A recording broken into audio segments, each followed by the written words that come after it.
Our Takeout Tuesday, again, is found in Psalm 116.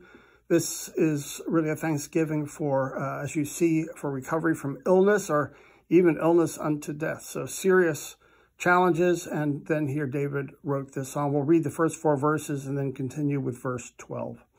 I love the Lord because he has heard my voice and my supplications.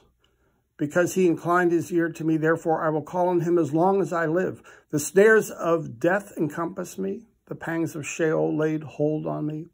I suffered distress and anguish. Then I called on the name of the Lord. O Lord, I pray, save my life.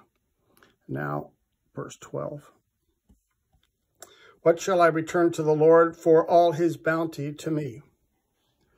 I will lift up the cup of salvation and call on the name of the Lord. I will pay my vows to the Lord in the presence of all his people. Precious in the sight of the Lord is the death of his faithful ones. O Lord, I am your servant. I am your servant, the child of your serving girl.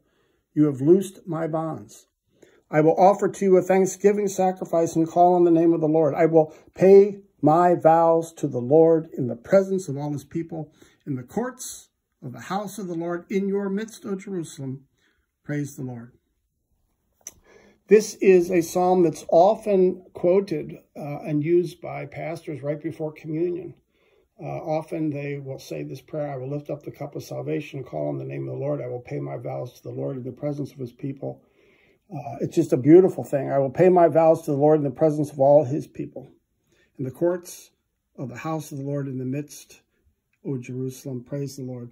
Again, if you're going through some struggles, maybe even some health struggles that are serious, this is a wonderful prayer, psalm to pray, that you lift up again and trust in God's care as the great physician.